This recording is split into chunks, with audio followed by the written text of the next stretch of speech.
some happy little place where, you know, someone's feeding you peeled grapes.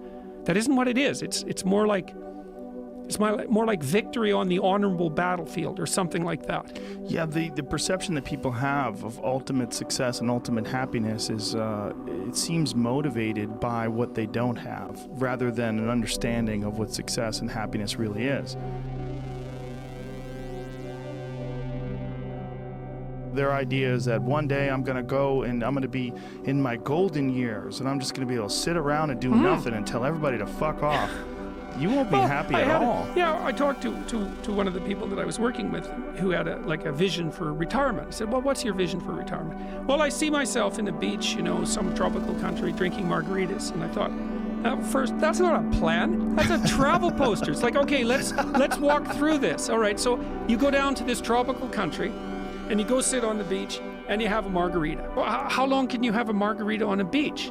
Like maybe you can do that once every 6 months for like 10 minutes, something like that. It's not a vision. It's true, but when you are working and slaving away, you think about that beach with your feet up, and the waiter comes over. Would you like another margarita, Mr. Peterson? Yeah. Yes, I would. Yeah, absolutely. And you're like, absolutely. All right, but baby. Right, exactly. But it's like this 16-year-old fantasy of paradise. It's like, well, and it just doesn't work out. So, and the thing is that the thing that sustains people through life really is the lifting of a worthwhile burden. It's something like that. Yeah. And it's partly because we're social animals, right? It's like we're evolved to be useful to the people around us because they're much more likely to let us live if we're like that. Yes. So, and it's been very fun especially talking to young men about this. It's like, well, and that's the other thing too, is I think the world is full of darkness, let's say. And we could say each of us have a little bit of light. And if we release that light, if we let it shine properly, Christ, it's too cliched to go on with in some sense, but the world is a lesser place if you do not reveal from within yourself what you have to reveal. And the fact that the world is a lesser place actually turns out not to be trivial.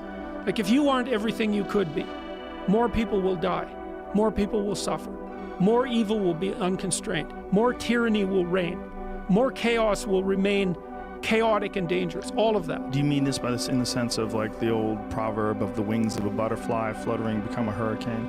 It's something similar to that, but it can even be more local. It's like your family is more messed up than it could be if you were less messed up than you are. Right. So if you just got your act together, like 10% more, your family would be 1% better. Right. It's like, well, do it. And that would ripple off into the people that they interact with. Yes, and it ripples fast. Yes. That's the other thing that's so cool is that, like, people think, well, there's 7 billion of us, and each of us is just this separate dust mote, like floating in the cosmos, and what the hell difference does it make what you do anyways? It's like, that is not how we're connected.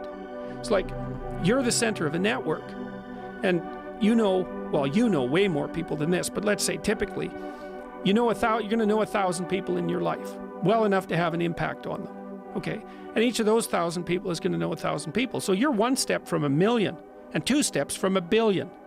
And we are networked, technically. That's how human interactions work. And so when you do something that you shouldn't do, it's worse than you think. And when you do something that you should do, it's better than you think. And so you think, well, this is why I've been telling people, well, clean up your room. It's like, well, your room is actually networked too. It's not that easy to clean up your room, to set it. So you want your room to be set up so that when you walk in there, it tells you to be better than you generally are. It's organized, it's got direction, everything's in its place. You try to do that in a chaotic household.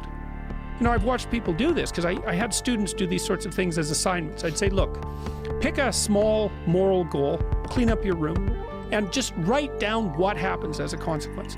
So maybe these are students in a chaotic household. The whole place is a bloody mess. No one's taking any responsibility for anything. And so they decide they're going to start to clean up their room. And then the people in the household notice. Well, the first thing they do is get pissed off. It's like, who do you think you are? Like, you think you're better than us? Like, why do you think this is worthwhile?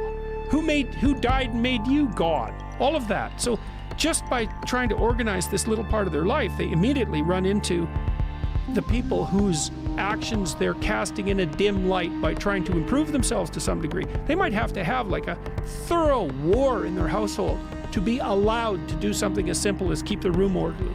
you'll find out very rapidly that A, that's way more difficult than it sounds, and B, that the consequences of it are far more far-reaching than people think.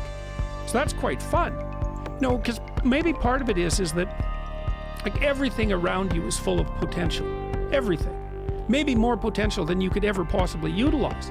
And so maybe all you have is this little rat hole of a room in some rundown place in the world. It's like, fix it up. There's more there than you think. See what happens if you fix it up.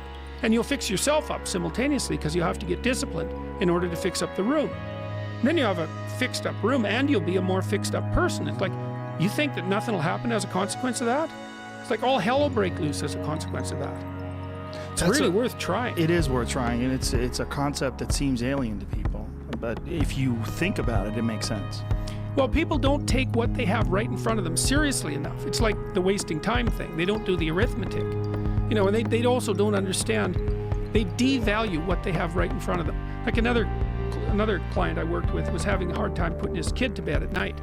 And so we did the arithmetic. It's like, well, I'm fighting with my kid for 45 minutes a night trying to get him to go to bed.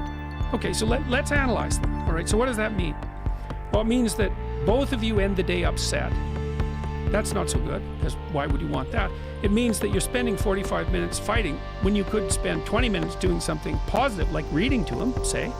It means that you don't get to spend that time with your wife, so she's not very happy with you, plus you're annoyed because you don't see her, plus you blame it on the kid because he's the proximal cause. It's like, that's pretty damn ugly.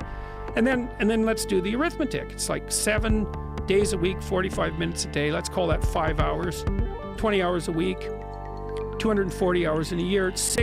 You're spending a month and a half of work weeks fighting with your 4-year-old son. Think you're going to like him? You don't like anyone you spend a month and a half a year fighting with. It's a bad idea. Fix it. It's important. Get him to bed. Make it peaceful. You do it like these things that repeat every single day. That's a motif in this book too. Your life isn't margaritas on a beach in Jamaica. That happens now and then. Those are exceptions. Your life is how your wife greets you at the door when you come home every day. Because that's like 10 minutes a day. Your life is how you treat each other over the breakfast table. Because that's an hour and a half or an hour every single day.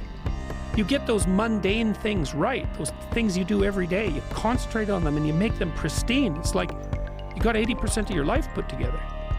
These little things that are right in front of us, they're not little. That's the first thing. They are not little, and they're hard to set right. And if you set them right, it has a rippling effect, and fast too, way faster than people think.